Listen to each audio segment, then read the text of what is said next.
Thank you very much. Bismillah ar-Rahman ar-Rahim. Assalamu alaikum and a very good afternoon to you all. My name is Maria Umar, and as Anusha just said, I'll be moderating this panel discussion. Before we delve into it, I would just like our panelists to briefly introduce themselves. Anusha said some words, but in case any of you doesn't know who these people are, they are at the stalwarts of the ecosystem. But yes, I see some young faces, so maybe you need a little bit more. So over to you, Jahan. Thank you, Maria. My name is Jahara, and I was in the technology sector for about 25 years, leading the IT association here. And now I'm running my own company. It's called Catalyst Labs. And my focus these days is basically to help build more women at the top of the professions. We have a lot of capable women in this country, but sometimes they don't reach positions like CEO positions, board level positions, and they should. So I'm working with them, and we're also working with businesses to help them to scale and connect to investors. I also run 2 startup events. One is called +92 Disrupt, and the other one is Slushed. Whole idea is to bring people together so that they can collaborate and they can learn from each other. Thank you, Maria and Jahan. I'm Sara. Currently, I work with WeDo, which is a leadership organization that works on empowering women. But I work at the intersection of leadership, gender, and design to understand how experiences can be designed to be more inclusive, and to also understand how systems are at play when we talk about what inclusion really means for women. So that's something that I'll be talking a little more about during today's session as well. Thank you so much. My name is Faiza Yusuf, and I've been working in tech for the past 15 years. For the past 8 years, my day and night are about getting more women into tech. I run a tech community called Women in Tech PK. We run a coding boot camp, which is in Karachi, Skardu, and Cape Town. And then I also run a career and entrepreneurship accelerator called Caterpillars that does remote programs for women in both urban and rural areas. Okay. Thank you so much, everyone. So, as we, so I'm Maria Omar. I'm a social entrepreneur, and I also work as a gender and financial inclusion specialist. So, as we dream of a multiverse where women lead with purpose and inclusion is what drives innovation, it's very clear that it's, entrepreneurship, technology, and leadership where real change happens. But we know that in Pakistan, we face a lot of problems. And these range from unequal access to technology, biases in digital design, policies that are not very inclusive. So today we look at how Pakistan is faring in this very dynamic landscape. So according to the Global Innovation Index 2024, Pakistan ranks 91st amongst 133 economies, which is just shocking. It's a little better than than 2023, but pretty shocking for 2024. Now, considering we have such a young, vibrant, population, Pakistan is ideally, placed to harness the confluences for progress that comes through, entrepreneurship and technology and leadership. There are a lot of challenges that I just touched upon, and these range from even, access to smartphones, access to internet. This also have, financial inclusion and financial literacy, digital literacy becomes such important topics for, economic development and growth. So our conversation will be focused a bit around all these topics. We'll also touch about AI that everyone loves. I'm sick of hearing about it, but we have to talk about it because no conversation is complete. So how can we, let me start right off, how can we as feminists, people that believe in equal rights, not just women, men and women who believe in equal rights, and as change makers, how can we ensure that entrepreneurship, leadership, and technology become, the forces for empowerment rather than exclusion? Anyone who wants to take it, please. Nobody wants to start, so I will start before I start sneezing again. Okay, so I have never thought of myself as a feminist. I think of myself as an equal to anybody else in this world, and I think each one of us should. We are capable of anything that we put our minds to, and nobody should want to hold us back. So I think the way that we can ensure that this happens is right from day one, since a child is born in the household. If you are part of that family, make sure that each one of them has access to any kind of opportunity, to any kind of learning, any kind of leadership opportunity. So I know my father, very conservative man, but I have 3 brothers and 1 younger sister, and he made sure from day one, he told us, you can do anything you want as long as you have a passion for it and you do it well. And you make sure that you keep yourself safe. Because I think that's what parents worry about a lot, is that if they give women the capability to maybe travel, to work, will they be safe? So he said, make sure you're safe, make sure that you avail of the opportunities, but do whatever you want. And I think that's why all of us, my siblings and I, are where we are today. So I think it starts at that stage, when a daughter is born in a household, that you should make sure that she develops that confidence. And one of the things that I've seen through my work is that very often women do not reach the top of their professions because they do not have the confidence that they can do it or that they belong. And this comes really from the way that they are brought up. So the first thing that we tackle is making sure that that confidence is built up and that they are then able to learn the skills that they need. And what I think the fireside chat where Mohammad Khosa was talking, financial literacy. Both men and women need to know how to manage money.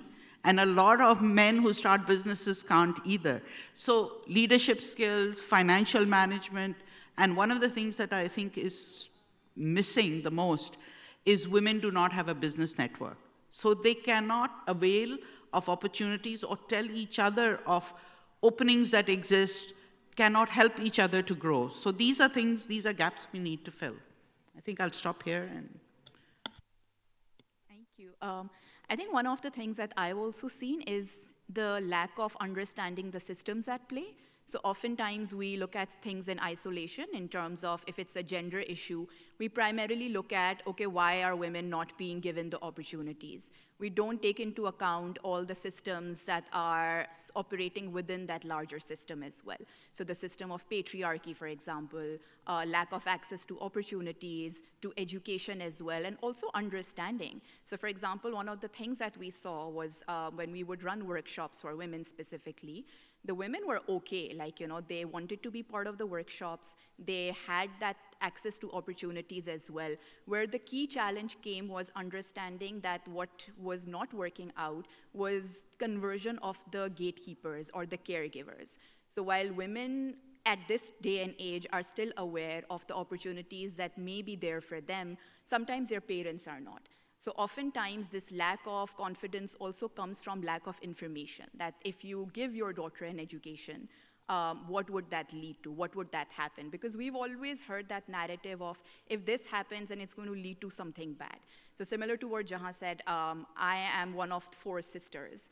So in a Pakistani society, just like having 4 sisters and for my parents having 4 daughters was always a very difficult challenge because there was always this stigma attached to whatever they would ask us to do, which came from lack of awareness and understanding that if this is supposed to happen, the other end of it always was that it's going to lead to something bad. So I think understanding that there is more than one system at play, that they did build our capacity, but with that, they also had to build their own capacity. They also had to understand the challenges that they would face as our caregivers to ultimately continue providing us with a lot of those opportunities as well. So really just seeing that when you are looking at a challenge, it is not just one challenge that we're looking at, but something that comes with multiple layers, and how to ultimately learn how to unfold some of those layers. Yeah, just to add to these things, absolutely agree with what they said. And the only thing is that I think, as you mentioned, we as change maker, what we can do, a lot of times is understand, as Sarah said, that looking at things, systems under systems, so you look at them holistically. So in our case, when we talk about a woman, it's not just a woman who's working in an office. She has a lot of relationships that are associated with her, and also there are a lot of gender expectations. So when we work with women, a lot of times it's not the woman that we have to convince that you have to go and work, but it's the family that we need to talk to. And every single time we work with women, I keep on telling them that talk to your family, learn to negotiate, because for a lot of us, life is just a series of negotiations. Sometimes we do it with ourselves, other times we are doing it with other people. We are just negotiating our way to the place where we want to go. So this understanding that we know that the system is bad and there is no way Faiza or Sarah or Maria or Jihan can change it individually, but at the same time, you learn how to navigate those systems in the way that makes sense. And in my case specifically, because we work with women who want to get into the tech ecosystem, making sure that their families are okay with this idea, and we also are sending them to companies that are inclusive, sending them to companies that are safe. So there are a lot of things that are, we need to set them in place to make sure that we look at the problem holistically. So just not training them, just not giving them one thing, but making sure that everything is right in the place so that they can go and be somebody who can make money, be somebody who can build wealth for their families. Thank you so much, everyone. And one thing that you said about our parents having to learn with us. I come from South Waziristan Agency, so as conservative as you can imagine. And I can just, as a younger person, there was a rebellious trait where I was like, my parents are not doing enough. But now, being older and more mature and being in their own shoes now, I realize how much peer pressure they also have to go through in order to give us the education that they gave us, the freedom that they gave us, and to enable us to be here today talking about empowerment and feminism and change making and all of that. So thank you for speaking to that. My next question is yes, we talk about women not being confident enough, not knowing their worth, but a lot of time when you speak to people and you say, why not? And they say, oh, we are gender blind. You are just not capable enough. There are 10 men ready to come and replace you, or they are more skilled, etc., than you. That's why it's the man who gets the job. Whereas we do see biases where questions are asked of us about our marital status, about family planning, all those kind of beautiful things.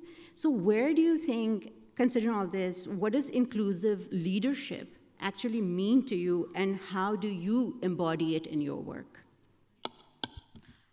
One thing, equity over equality any day. So you cannot penalize women for bringing life into this world. So if she has to go to maternity leave or she has to take a career break, then you can't hold it against her. If people are holding it against her, then that's a problem. Same goes for gender blindness. It doesn't exist. It means that I am a misogynist, but I do not want to say it, so I'm going to wrap it up in gender blindness. Because at the end of the day, if you have a daughter that you never allow her to go outside and learn, and if you have a son who's allowed to do almost everything, then you can't complain that the woman is not street smart enough. You didn't let her. So when we talk about these systems, we know that they are building from the ground up. So when you want to dismantle them, It starts from the ground up. And at the same time, when we talk about 10 men are there to take your job, there are 10 men because more men are working and less women are working. So when you look at the problem again, at the end of the day, saying things like we are gender blind, we are merit based, we only look at the skill set, all of these things, they are just their way of telling you that when we look at this role, we look at a man. So because you don't have that, so you are not somebody that we want. Another thing is that in their minds, when especially for leadership position or for people like us who are at roles where we are doing a lot of communication, in their head, the role is for somebody who's very assertive, somebody who's very angry, somebody who can go for smoke breaks, somebody, I'm nothing against smoking, just saying, somebody who can go play golf, somebody who has a network like that. So for somebody like you and me, maybe these things are not possible. So a lot of times, these are ways for them to gatekeep those things also. So every time in the conversations that I have with tech companies, and they come back to me by saying, oh, we just, decide on merit, we don't care. We just take an aptitude test and we decide that if the girl is more qualified or not. You need to tell them that men have ways to prepare for those tests. There are people who are ready to mentor those men. For these women, there are nobody. So you cannot just equate them. So you cannot ask me and like somebody who's like 20 years younger than me to compete in something where I know that having a younger age is an advantage. So men do have an advantage in the society. So gender blindness is, just, I don't want to say the word, but yeah. Yeah, I think just to add to that, there's a term that we use in design, which is called gender neutral.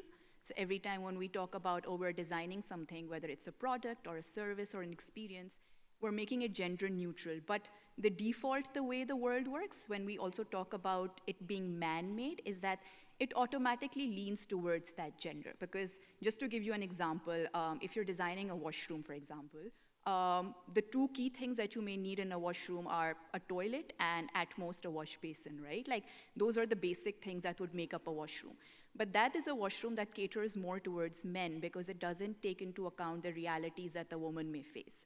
So you need a station for women to, let's say, take care of the children because historically nurturing has fallen to women as well. You do need something where maybe they need sanitary products, but those are not the things that instantly come to our mind when we talk about design that is inclusive for all. And I think this translates into experiences. We have seen cars that have been designed primarily keeping men in mind. We've seen air conditioners, right? Like in office, this is an age-old thing where women often feel colder in offices because of the way the temperature is set. So you don't even really see that these things are at play, but you would see that your female colleague would most likely either have a shawl or a sweater because she feels super cold in these spaces, because the optimal temperature has been set based on a man's body temperature. So that is, I think those are the questions that we need to understand when we talk about what inclusivity really means. When we talk about inclusive design or inclusive experiences as well, reading, realizing, understanding that there are so many more things that are at play rather than just creating the default that comes to our mind. So in terms of designing a workshop, are we taking into account accessibility rights? Are we taking into account caregiving rights? Because those are the responsibilities that have lived with women historically. So seeing that if we are to make sure that we include them in the circle and if we give them the opportunities, we also need to make it easier for them to be able to avail those opportunities. Great points, guys. So I'll just share a couple of stories. So there was a young woman who worked in a tech company in Karachi, and she was doing very well. Customers were very appreciative of the work that she did and were very vocal about it.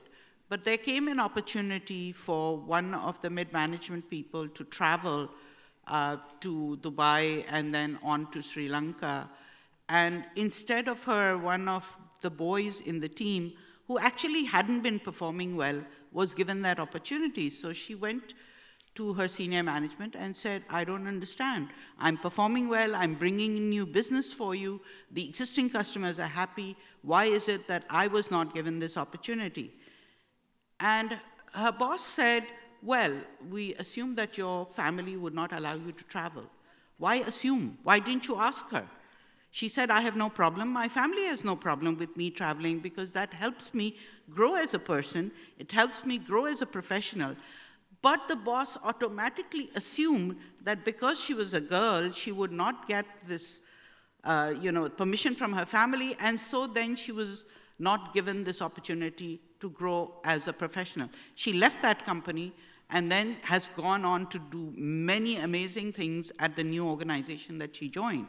So he lost out, the company lost out, because they lost a professional who would have been good for their business in the long run as well. So I think these are stupid decisions that some people, I'm not going to say some men, because some women also make these kind of decisions. Sometimes women can be women's worst enemies. I'm afraid that that's something that we need to acknowledge. I don't know why they do it, but they also need to learn. So the education has to be both for men as well as for women that treat people fairly. And this is a business case. It has got nothing to do with, oh, I believe there should be more women. No, women are good for your organizations. Give them the opportunity to prove that they are, and you won't be sorry. So I think that this is just something that people say just to convince themselves that they're doing the right thing, but they're not. Thank you. Very interesting conversation. I have to catch up with all of you separately. Okay, so all of us, even at this stage in my life, when I'm at a senior management position, let's say, I've interviewed 4 organizations that sound lovely. They are all rainbows and unicorns, and I'm like, I can't wait to get in, and only to find out it's the most toxic environment imaginable. And I'm not a millennial or anything to throw the word toxic around, just casually. I mean it. And then there have been times when there were interviews that were just shocking the kind of questions, personal questions that came up. My question to you is that, as women navigating the space, what are some questions to ask potential employers or recruiters to kind of understand their commitment to diversity and inclusion? Quick tips that we give to women when they are moving into the career. Go and speak to the women who are already working there about the environment of the company. That's like a very quick tip for all of you also. Another thing is that take a look at those women's LinkedIn profile and see how many years they've spent in a role. So if you see them stuck in a role for 3 and more years, it means the company doesn't have an advancement plan for women. So that's something that keeps on happening, that they do hire a lot of women, a lot of companies, but there is no career advancement plan for them. So they get stuck in those middle roles forever, and then, never reach to the leadership position, and eventually, they just fizzle out. When you go for an interview, all of you, ask them what is their DEI policy. If they have no answer, then you need to dig a little bit deeper, because some companies may not have something written, but they do have good cultures. So you need to ask them questions around policies, if they have buddy systems in place for women, if they have mentorship programs in place for women, if they have leadership programs, if they have internal, department switching facilities available for women, because a lot of times you'd want to move in a same company in another department. So these are the questions that we generally ask them. Another is about gender inclusive policies. So do they have parental leave? Notice I'm not saying maternity leave, I'm saying parental leave. So that applies to both the mom and the dad. And then also, what is their policy if somebody decides to take a career break and want to come back? So these are the things that generally we should ask when we are going to a company. And if they don't have those policies, but they are willing to get into it, and they are having an honest conversation about it, then that's also a good sign. But if you hear like very, very vague descriptions of things, or they are not even aware about those things, and they are just doing it because everybody's doing it or everybody's talking about it, then that's a really, really big red flag. I think one thing that's worked for me is also asking for examples. So definitely asking for policies, but then also asking how they have been put into practice. Because it's sometimes easier to throw laws at people in terms of, we have all of these things in place. But when you ask them about, but how does it work out? Like, give us an example of how this has played out in your organization. I think that becomes a real test in some ways, because are they able to answer those questions? Are they able to give very concrete examples of how their employees have faced those scenarios, or, like, have been able to navigate those situations? So for me, one of the key things has always been to ask how it has played out in the organization to be able to make those decisions. So I think one good sign is when an interview is taking place, is it a man who's interviewing you, a woman, or is it both genders? The hiring team should actually consist of both genders, because then you avoid some of the silly questions that come, and then you get decisions that are made by the hiring team that are more equitable, right?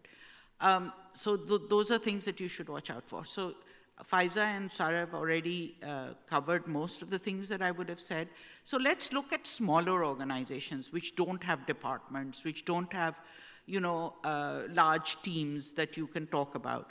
So in small organizations like the one that I run, I think one of the advantages that I see and that you should look out for when you're going in for an interview, to ask, okay, what are the expectations you have of me, and what opportunities will I be allowed to grow as an individual, all right, in the profession?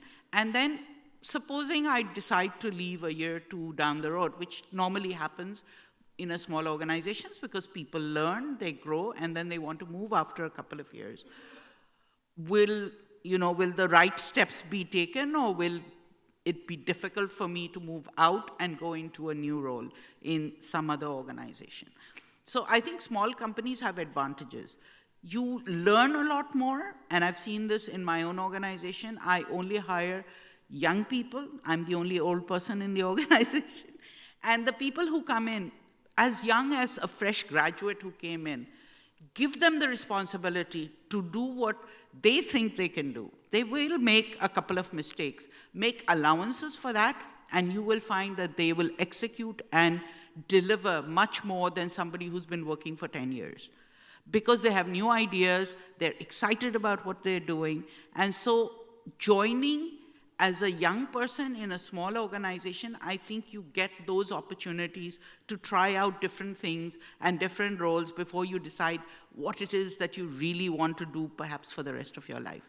So those are things that I think one needs to think about if you're looking for a job right now. Join maybe small and then go into a bigger organization which has a lot of structure that you have to follow. Thank you so much. That was gold for those of you who understand what just happened here and the kind of feedback answers you got. So now to my most favorite question. Not really, but yeah. But listen, so I really want to know from women who are from Pakistan, who are living in Pakistan, working in Pakistan, what is the role of AI to you in driving sustainable entrepreneurship and social impact, especially in tech? So from this point of view, a lot of men have talked about it, a lot of women from the West are talking about it, but specifically in the global South and Pakistan. So just to put it out there, that AI also has a huge environmental impact. It consumes a lot of water, a lot of electricity. It produces a lot of e-waste. So we do not have sustainable AI models itself.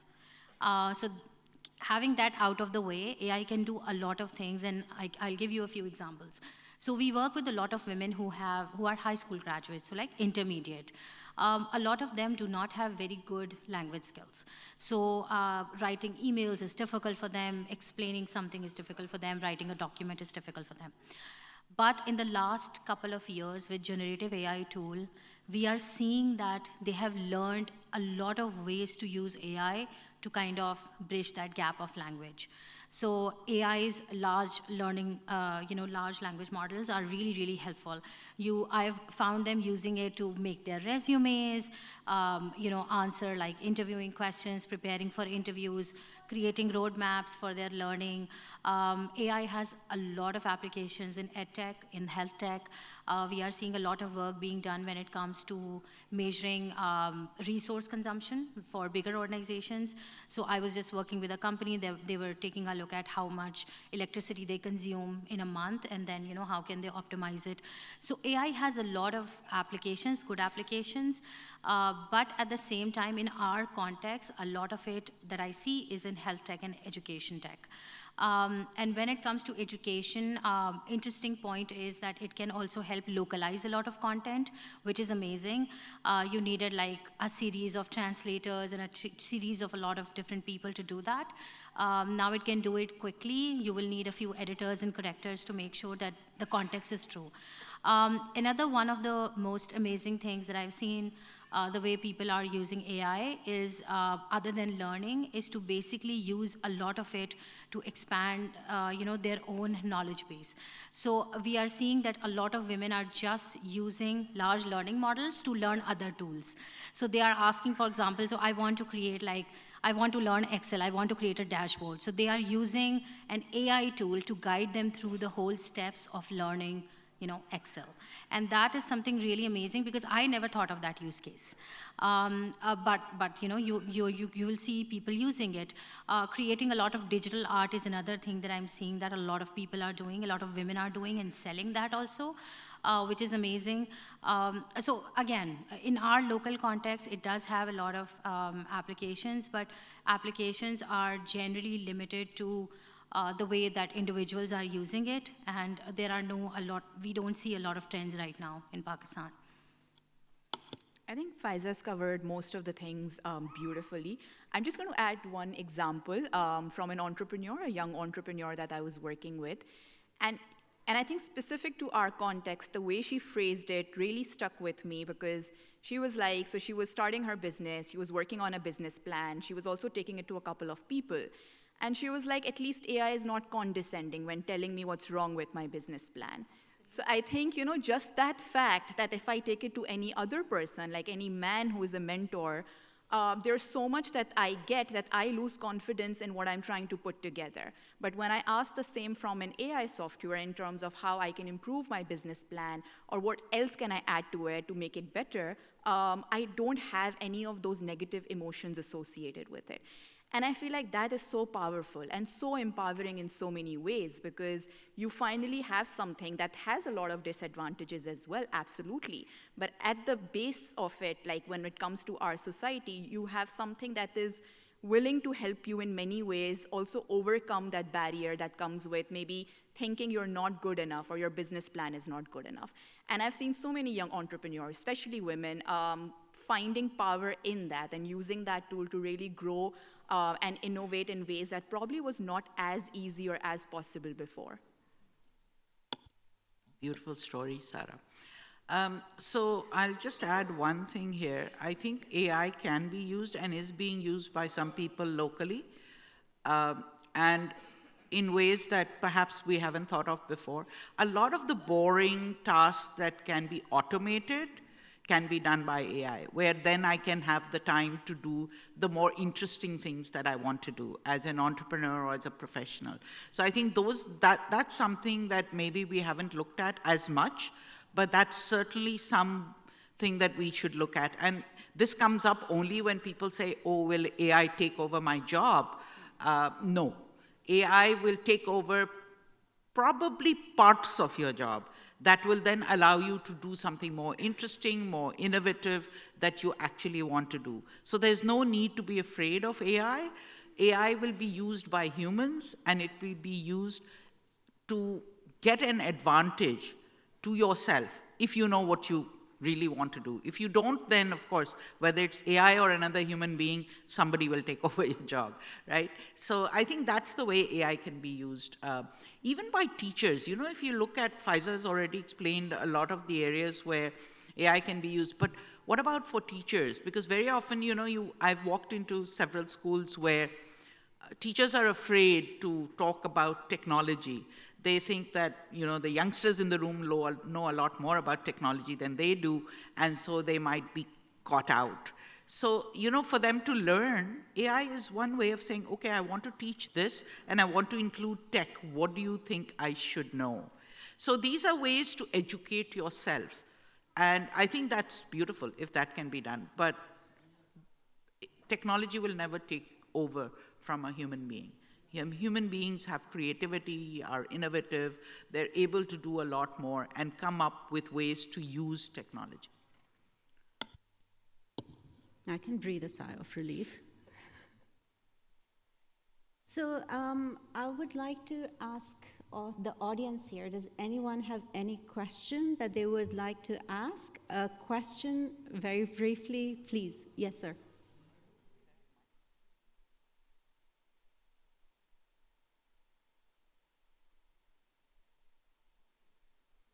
I'll tell you.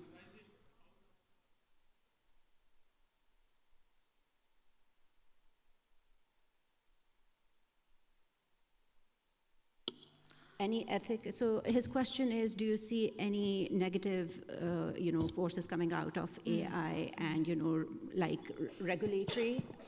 Oh, he has a mic now. Thank you. I was saying that it's interesting that you said that at least AI is not condescending. That's fair enough.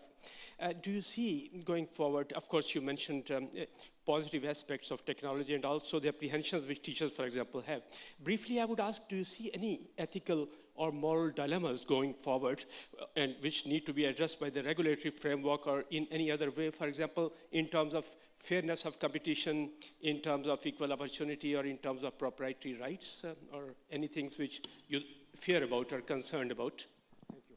So absolutely. AI needs an ethical and regulatory framework around it, absolutely 100%. We need to understand that these LLMs are trained on stolen data. So a lot of this is just user-generated content. We are not paid for that content, but the models are being trained on that content. The kind of data determines what comes out of that AI engine. So if you are feeding it the wrong type of training data, what you will get is going to be wrong type of answer. There are a lot of prompts available if you want to confuse ChatGPT, just Google it. You will find a lot of prompts and ChatGPT is going to go completely crazy answering them because it doesn't have either enough data or the data is going to be really skewed towards one direction. So you will see that the data is really biased. So again, your model depends on your quality of data. So in these large learning models, the data is the internet. So that's why you see that in some cases it's very good, in some cases it's really bad. Another thing is IP rights. So for example, if I ask an image generator to generate a painting like Van Gogh, for example, and it copies some of the Starry Night and some of the lilies and some of whatever, who does that picture belong to? So, so there are a lot of, so if you ask them to, for example, write like Kafka maybe, or write like some other author, and it generates a story out of it, using part of their stories, who does that story belong to? So there are a lot of gray areas right now when it comes to AI. This is my kind of area of interest in terms of understanding what we can do about it.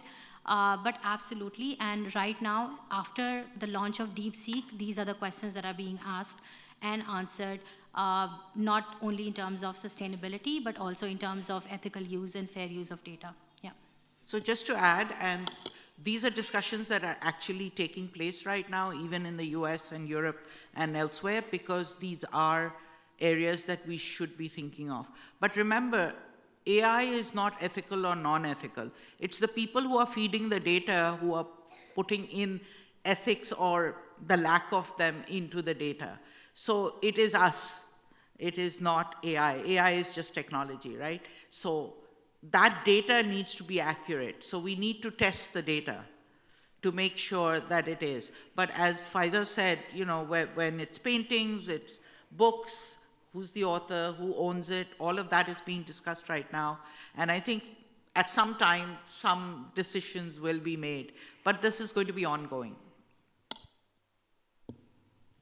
I'm afraid of the government finding out about this and banning everything. So, yes, please, sir. Can someone give him a mic, please? Yeah, and we would also like the women to ask some questions, okay? So after this, I'll take one more question, but if it's from a woman.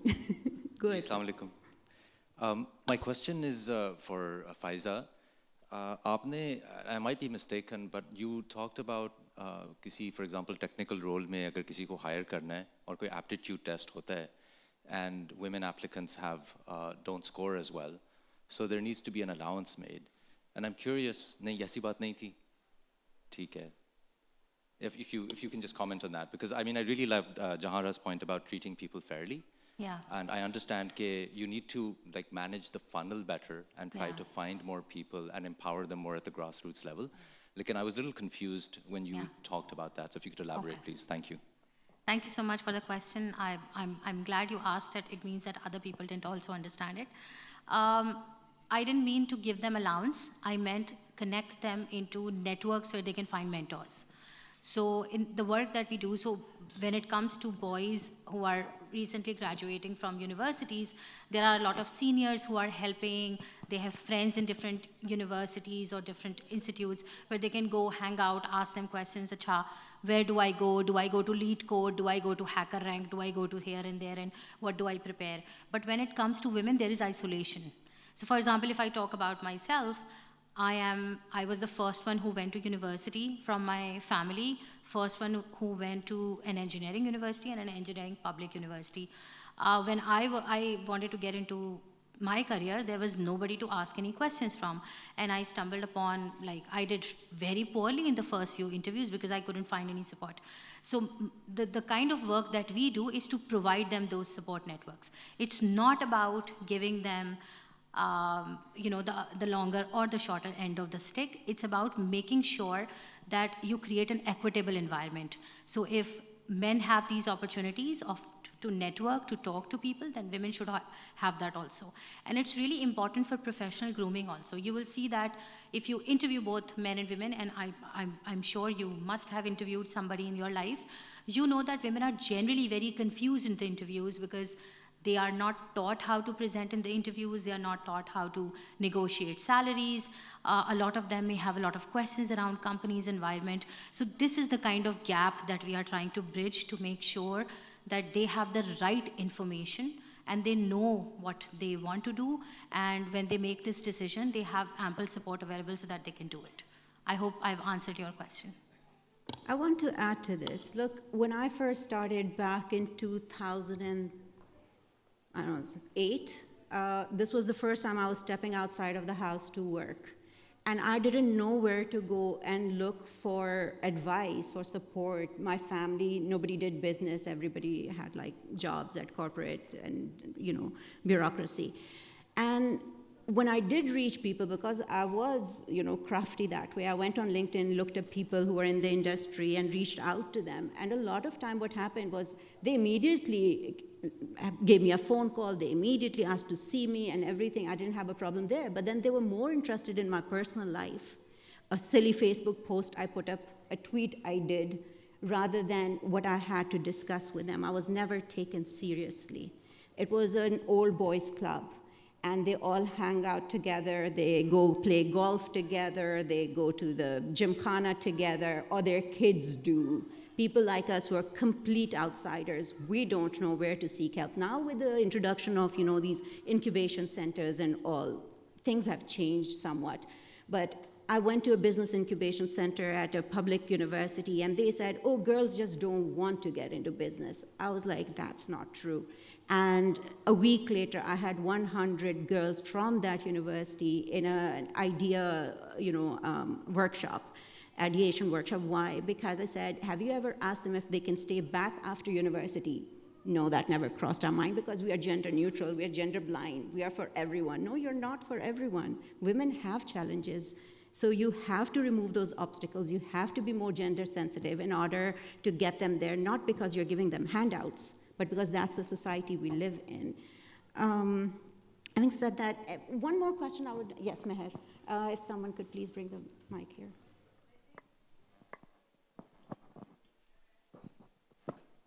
Thank you. I was going to say I'm close enough that maybe I could sort of say it loudly, but I have a dainty voice. What I wanted to ask was that I work in publishing and in sustainability.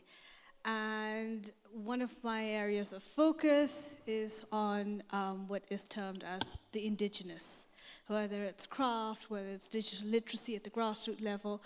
And I find it extremely frustrating that we talk about tech, and we talk about the digital realm, and we talk about training courses, and we talk about inclusivity and diversity, yet the gap between varying communities is just widening.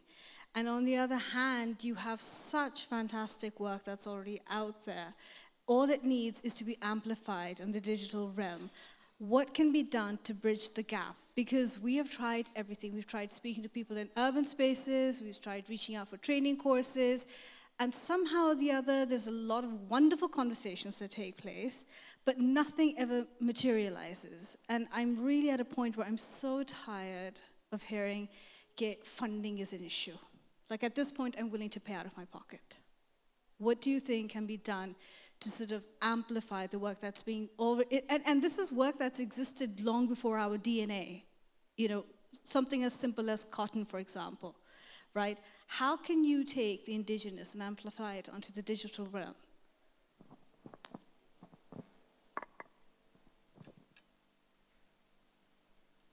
I don't know, that's a tough question, but it shouldn't be, because I think this should be, there's so many marketplaces that already exist.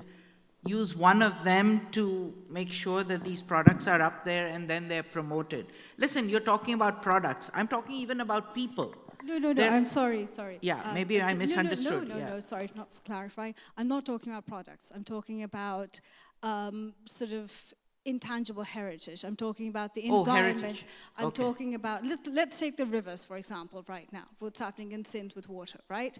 Now you have a lot happening, a lot of conversations are taking place, but I just think, I'm thinking big, like if you were to take what's happening at the water level and amplify it onto the digital level, how would you do that? And I mean, it's so difficult approaching people and trying to get them to think big, like, can you not see my vision? And you know, communication, funding, we've heard these excuses. But there are organizations that are funding just this. And also there are films being made now on the water as well as on the environment. But you know, you need to get interest at a local level from a large number of people who don't seem to be able to see that sustainability is going to be a big issue for this country, and that this is something that all of us need to be talking about. So yeah, we just have to keep trying. I don't think that there is a short answer to that. You're quite right about the problem being, you know, big, and there needs to be conversation around it, and all of us need to be discussing it. But as I was saying earlier, in addition to this, I think we have a lot of people in this country who have accomplished a lot. Women, men, you know, young people. We don't showcase them enough. None of us celebrate them. None of us talk about them. Why is that? And earlier over lunch, I was talking to Anushe and a couple of other people, and Faiza was there as well. And we were just discussing this, that if we see that somebody is doing well, instead of celebrating them, we try and downplay it, or we try and be very negative about it. This is not how we are going to grow as a country or as a people. There are so many, really so many people that need to be celebrated in this country. And that's why our kids and their kids don't hear about them or hear about these initiatives, because not enough people talk about them.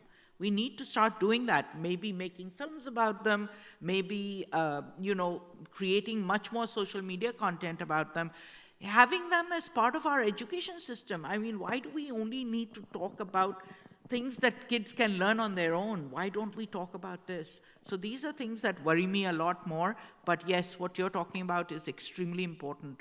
No, everything you said is music to my ears. We should talk. I think I'm just going to add one point to that.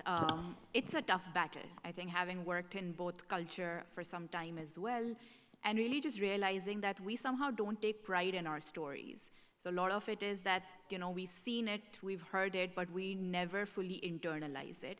I think those are wounds that really need to be healed first as well, to be able to understand. And I think a lot of it comes because a lot of our history is whitewashed.